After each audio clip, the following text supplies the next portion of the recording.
c'est tout. 26 décembre 2025, 4e année, jour 306 depuis le début de l'invasion totale. Bienvenue à tous, voici le rapport quotidien. Le rapport d'aujourd'hui souligne l'escalade des frappes ukrainiennes sur les infrastructures russes, d'importants problèmes pour la défense aérienne et une désintégration accrue côté russe, et une possible erreur ukrainienne qui n'aurait absolument pas dû se produire, en aucun cas, ainsi que bien d'autres choses. Restez à l'écoute. Cette nuit, une nouvelle attaque de drones a frappé Volgograd. Des drones ukrainiens longue portée ont frappé près de la raffinerie Lukoil, causant un incendie, selon les autorités russes. Bien sûr, il n'y a pas encore de détails officiels concernant les dégâts causés à l'installation. Mais cet incident s'inscrit dans la série d'attaques continues contre les infrastructures énergétiques russes à l'arrière, que nous pouvons observer ici presque tous les jours. Selon les autorités de sécurité ukrainiennes, l'unité spéciale Alpha du service de sécurité d'Ukraine a détruit plus de 500 systèmes de défense aérienne russes depuis le début de l'invasion, y compris des composants des systèmes S-400, S-300 Pantsir et Buk. Ce n'est évidemment pas un hasard si l'Ukraine publie cela aujourd'hui, le jour de la défense aérienne russe, mais cela souligne aussi la performance opérationnelle de l'unité spéciale. La destruction de la défense aérienne russe ouvre temporairement des brèches dans le bouclier défensif, permettant aux drones ukrainiens de pénétrer loin en territoire russe. Grâce à leur travail préparatoire, nous voyons presque quotidiennement des attaques de drones ukrainiens, et cela depuis près de 4 mois, contre des raffineries et des dépôts en Russie. Les Russes déclarent 142 attaques contre raffineries et dépôts de carburant. Nous parlons donc ici d'un chiffre minimal avec un nombre élevé de cas non déclarés, puisqu'ils ont très souvent affirmé qu'il n'y avait en fait aucun dégât, ou que quelqu'un n'a vu tomber que des tours de drones du ciel, mais qu'il n'y a jamais eu d'incendie. Mais par la suite, nous avons quand même vu de grandes installations en feu. Le taux de réussite est d'environ 82. Selon l'Ukraine, 1264 systèmes de défense aérienne ont été détruits lors des attaques ukrainiennes. Nous parlons donc de 40 rien que par l'unité spéciale Alpha, et cela correspond bien. Récemment, j'ai aussi lu un article à ce sujet, disant qu'une douzaine d'unités seulement sont responsables de plus de la moitié des pertes matérielles russes. Aujourd'hui marque à la fois la journée des forces de défense aérienne russes et le 34e anniversaire du retrait du drapeau soviétique du Kremlin. C'était l'un des meilleurs jours en 50 ans. La guerre froide a ainsi pris fin, la menace venant de l'Est et aussi les tensions entre l'Est et l'Ouest ont ainsi diminué à Dresde. Il a marqué un chapitre important de l'humanité. Le propagandiste du Kremlin, Slatkov, a présenté un char T-72 modernisé dans la soi-disant modification pissenlit, comme il l'appelle. En réalité, il s'agit d'un char recouvert d'une construction de blindage soudé et d'une structure métallique improvisée. Cette forme de modernisation est moins une adaptation technologique qu'un aveu visible du manque de concept de protection et de défense régulier contre les drones et les munitions de précision. Lorsque Slatkov parle de la légendaire 9e brigade, il documente involontairement l'état des troupes de chars russes. L'improvisation prend la place des solutions systémiques et les expédients sont propagés comme des innovations. Mais maintenant, le grand mais appartient au passé. Et dans d'autres brigades, on le voit aussi ainsi. Là-bas, les improvisations sont littéralement de la ferraille. Comme par exemple, il y a 2-3 jours, lorsque nous avons vu que les Russes utilisaient encore des conteneurs maritimes comme blindage, c'est de la ferraille. Mais la modification pissenlit n'est en fait pas si mauvaise, surtout si on l'a développée un peu plus que ce qu'on voit dans la vidéo. Donc pour que tous les espaces entre les treillis disparaissent. Parce que ici, pour la première fois, on a créé quelque chose qui permet au conducteur ou à l'équipage de voir à l'extérieur et d'utiliser le char tout en rendant la tâche difficile au drone de pénétrer à l'intérieur. Actuellement, très peu de vidéos montrent de tels véhicules détruits dans cette configuration. Et quand c'est le cas, il faut 3 à 4 drones de plus que d'habitude. Mais là où il n'y a pas de blindage, c'est ici. Les Russes se déplacent à nouveau avec des chevaux sur le front. Une fois de plus, ils sont repérés et attaqués par des drones ukrainiens. Au moins cette fois, le cheval a pu s'échapper.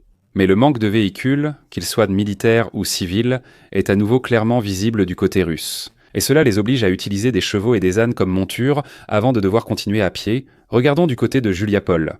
Les Russes Montelusses contrôlent fort totalement le quartier Est et de violents combats se déroulent dans son sens dans le centre-ville.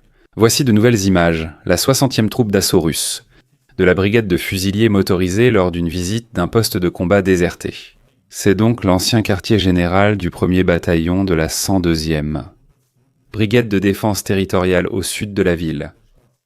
Dans les locaux, on a trouvé des cartes, un drapeau, des seaux, des supports de données, des tablettes, un téléphone déverrouillé, des ordinateurs avec étiquette d'inventaire et du matériel radio. Deep State confirme la vidéo et indique un repli désordonné. C'est un gros problème pour les Ukrainiens dans la défense de la ville. Une telle perte d'un poste de commandement de bataillon avec des documents et équipements sensibles indique d'importants problèmes de commandement, de connaissance de la situation et d'organisation du repli. C'est un échec total. Même pris de court et forcé d'évacuer le poste de commandement rapidement, même un enfant sait qu'il faut détruire sans délai les documents, données et équipements. Il y a tellement de choses importantes dessus, tant d'informations qui ne concernent pas seulement sa propre unité, mais aussi les bataillons autour, ainsi que les compagnies de son propre bataillon. Maintenant, les Russes peuvent accéder à des données, transferts et plans importants. Si cela est donc réel, il est incompréhensible qu'aucune mesure de destruction des données n'ait été prise ici. Les médias russes rapportent la mort de l'ancien vice-ministre de la Défense, Yury Saduvenko. Le colonel général était considéré comme un proche de longue date de Sergueï Shoïgu et faisait partie de la direction militaire élargie de la Russie lors de l'invasion de l'Ukraine.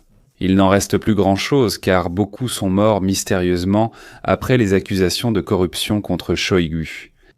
Il figurait sur la liste des personnes sanctionnées par les États-Unis et le Royaume-Uni et, en 2024, il a été démis de ses fonctions, comme de nombreux proches de Shoïgu. Il serait maintenant décédé à Moscou d'une crise cardiaque à l'âge de 56 ans. Intéressant. Annonce de décès habituelle côté russe. Restons sur les soldats russes morts. Le blogueur militaire russe Maxime Klimov a admis publiquement que le statut d'environ 1,5 million de soldats russes restait incertain. 1,5 million. Depuis Noël, les Ukrainiens ne signalent que 1,2 million de soldats russes hors de combat et ils parlent déjà de 1,5 million de soldats russes dont on ne connaît même pas le statut. Il a dit qu'un grand point d'interrogation planait sur ce chiffre, évoquant explicitement les soldats engagés dans des assauts coûteux durant la guerre. Cette déclaration est assez remarquable, car elle provient du cercle interne de la propagande. Elle évoque aussi des problèmes passifs dans la collecte, gestion et documentation des pertes, et à la dissimulation des pertes élevées. Si même des acteurs proches du régime parlent désormais ouvertement de centaines de milliers de soldats dont le sort reste incertain, alors il y a un gros problème du côté russe. Surtout quand on voudrait en fait cacher de telles choses. Vous savez, les pertes officielles du côté russe ne s'élèvent en réalité qu'à quelques milliers. Selon les médias, les États-Unis et l'Ukraine ont déjà approuvé la majeure partie d'un cadre pour un accord possible. L'élément clé serait des garanties de sécurité similaires à l'article 5 nécessitant la ratification du Sénat américain. Le principal obstacle restant est toujours l'exigence russe de contrôler entièrement le Donbass. Zelensky a aussi affirmé que le plan de paix ukrainien en 20 points était prêt à 90%. Les premiers projets sont donc disponibles, tandis que les questions décisives, en particulier les garanties de sécurité et les dispositions territoriales, doivent être délibérément réglées au niveau des chefs d'État et de gouvernement. Cela signifie que Washington et Kiev se sont déjà beaucoup rapprochés politiquement. Les points clés sur lesquels tout a toujours échoué restent donc volontairement ouverts. Il s'agit des garanties de sécurité absentes et des revendications territoriales de Poutine. Pour l'Ukraine, c'est très avantageux si elle accepte le plan, que les États-Unis l'approuvent et que Poutine le rejette toujours.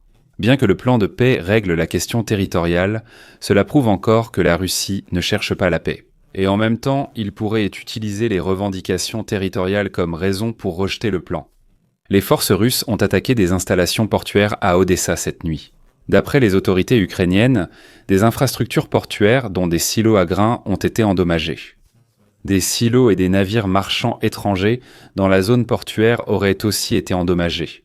Les détails sur les dégâts, les armes utilisées et les interruptions des opérations portuaires restent pour l'instant limités. Un remerciement particulier va, comme toujours, aux membres de la chaîne Algo-Crew, en particulier au lieutenant-colonel Renek, Robert Ziller et Dietrich. Et sur ce, je vous remercie comme toujours de votre écoute.